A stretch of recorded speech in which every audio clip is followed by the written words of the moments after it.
My wife and the neighbor's husband were having an affair right under our noses, so I exposed them, cost them both their jobs, and now they're stuck dealing with the fallout while I sit back and enjoy the show. Shithead and Sarah have been like family to my wife and I for several years, practically ever since we moved in across the street from them. The four of us were extremely tight. Our kids are the same age as theirs and are all good friends.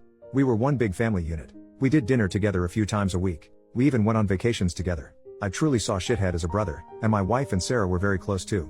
5 months ago, I was completely blindsided by the discovery of an affair between my wife and Shithead. My wife had left her email open on our computer, and I saw an email from her to her longtime therapist saying that Shithead would be joining her at an upcoming session again. What the heck? My mind started racing. Why in the world would Shithead be going to her therapy sessions without my knowledge? I did a search and found some other emails to and from the therapist proving that Shithead had been going to sessions together with her for about 6 weeks. I checked our mobile phone account and discovered that, since late summer, they had been exchanging hundreds of texts every day, peaking at nearly 500 per day by the holidays. Speaking of the holidays, my wife and I hosted both of our families, parents, siblings, etc., for both Thanksgiving and Christmas dinner, and Shithead and Sarah joined us either for dinner or after dinner on both holidays.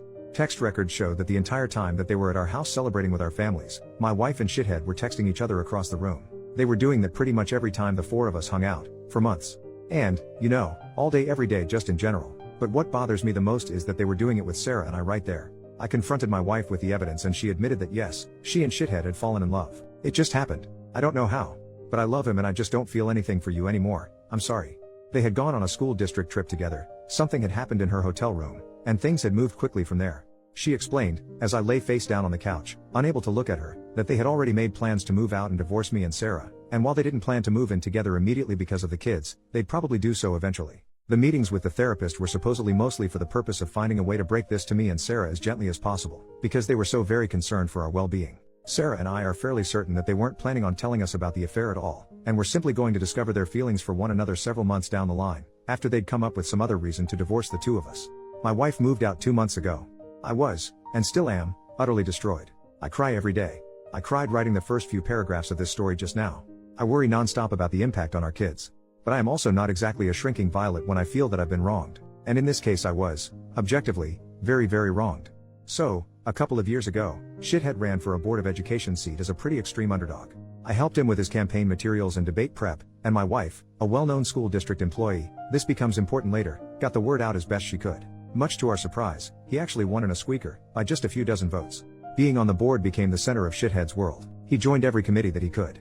This turned into the foundation of his affair with my wife, as they were constantly going to school events and meetings together on evenings and weekends.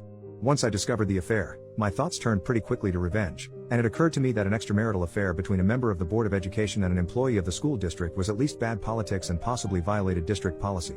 Making things far worse for them was that my wife was in the running for an open administrative position, and everyone knew that she was more or less guaranteed the job and the major pay raise that came with it. She had just finished her master's degree in school administration, at the urging of her principal and the superintendent, so that she could be promoted to this specific position. I had plenty of evidence of the affair, like texts from both of them admitting to it, text records showing that they were texting hundreds of times a day, emails to and from the therapist, etc. I considered simply emailing all of the evidence to the board and the superintendent, but felt like I, as the grieving betrayed spouse, might not be seen as a credible source. So instead, I invented a fictitious furious friend who was planning on showing up to the next board meeting and publicly shaming the two of them for their affair. I told my wife that I'd tried to talk this person down but couldn't guarantee that they wouldn't show up and humiliate them publicly. As I expected, this led Shithead to conclude that the only option was for him to preemptively admit the affair to the board. The superintendent subsequently recommended that Shithead resigns, which he did. Sarah said that he was utterly humiliated and crushed, and barely got out of bed for a few days afterward. Once word of the affair and Shithead's resignation started getting around, the superintendent, a longtime friend of both my wife and Shithead, contacted my wife and tearfully informed her that it was no longer politically appropriate for her to be promoted to an administrative position within the district. The position that had been lined up for her was later filled by an outside candidate. This sent waves of confusion and rumor throughout the district, as it was pretty well known that my wife was getting the job. The day after she was informed that she wasn't getting the promotion, my wife and I, despite our crumbling marriage, took our son out to breakfast together on his birthday, and a parent stopped by our table to congratulate her on her new role. She said, "Thanks," then excused herself to go cry in the bathroom for a while. I let the dust settle for a couple of weeks, and then, right before my wife moved out, let them in on my little secret. There was never a furious friend threatening to expose them in the first place. It was just me. Word of all of this has gotten around our fairly small town, which Shithead grew up in and my wife has worked in for nearly 20 years. My wife refuses to talk to me about how things are at work now, but I've heard from some people I know in the district that her formerly spotless reputation has taken a major hit. Shithead, formerly a gregarious social presence in our neighborhood and at events and pubs in town, has completely gone underground and barely emerges to mow his lawn. He's moving out soon, to a crappy little townhouse which is all he can afford due to all the child support he's going to have to pay his wife. My wife and Shithead claim that they plan on trying to make things work together, despite all the public humiliation. I wish them lots of luck with that. I'm sure it will be a lot of fun to show their faces together in town. Relevant comments. Commenter, are you and Sarah a thing now? You should totally be a thing, that would be awesome. No. We're friends.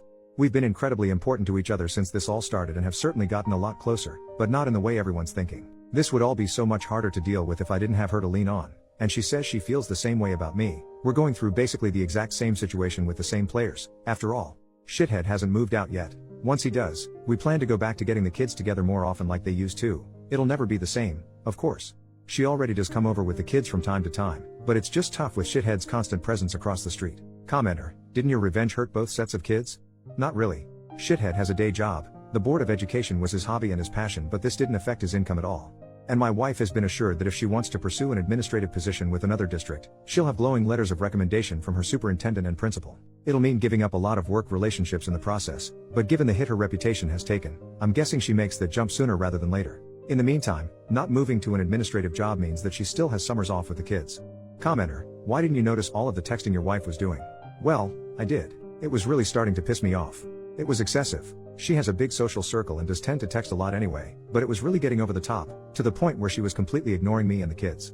At one point in November I asked her to agree to a no phones at the dinner table rule, which she agreed to reluctantly but then would pout through dinner, and eventually she just started using her phone during dinner again.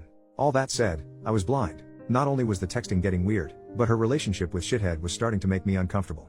Sarah noticed it too and agreed.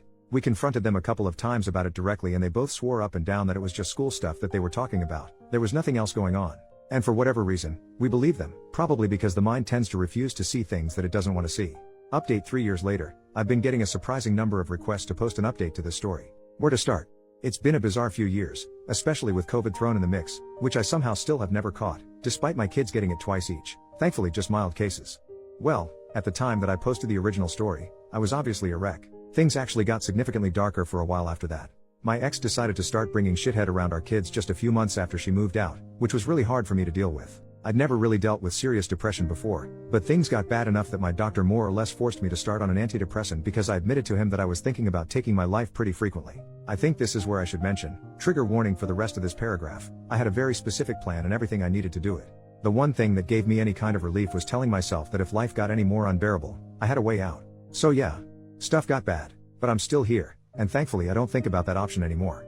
I reluctantly decided to dip my toe into the online dating world, and after a number of short-term things that didn't pan out, I actually connected with someone, much to my surprise. We'll have been together for 2 years next month. She's absolutely amazing. We don't live together, and for the time being we're both good with seeing each other a few times a week. Would I love to see her more? Yep. Am I ready to live with someone again and go all Brady Bunch with our respective kids? I'm not sure. For the time being, we have a lot of fun together, and that's more than good enough for me. As far as things stand with my ex and Shithead, they're still together, but there seems to be trouble in paradise because my kids report that they almost never see him anymore. My kids don't like him at all and they just avoid him when he's around, according to my older one. When all of this started, she had seemed confident that they'd be living together pretty soon, but they still don't, and as far as I know there are no plans in the works for that. They did buy a boat together, which I find hilarious for some reason. It just seems like the classic affair couple thing to do. Sarah took a long time to accept that her marriage was truly over, but once she did, she really did an admirable job of moving on. She engrossed herself in home improvement projects, she remains the same incredible mom that she's always been, and she's been in a friend with benefits type relationship, which is all she wants right now, with a nice, funny guy for almost 2 years. We hang out here and there, especially when my pool is open in the summer. We aren't nearly as dependent on each other as we were in the beginning, but we're still close friends. And no, still nothing more than that, which I'm glad about because the one thing this situation definitely never needed was more drama. My ex left the school district she was working for and took a job in a neighboring district. I have no idea what Shithead is up to, nor do I care. I hardly ever see him except at the occasional school event. For a while there, I was worried that he'd look at me the wrong way and I'd wind up in jail for knocking him out in an elementary school cafeteria or something, but I just don't care enough about him anymore for that to be a concern. So, all in all, life is pretty okay right now. I do miss being a family. I still have nightmares about all of this stuff and deal with intrusive thoughts at times. I fall asleep to audiobooks now to keep those thoughts at bay, otherwise I still struggle to sleep sometimes. But my girlfriend is amazing. I have an incredibly supportive family. I just officiated my sister's wedding a couple of months ago, and I have a big dog who needs lots of walks and that's a huge help for me on so many levels. I hope that update answered people's questions. Thanks again for all of the support.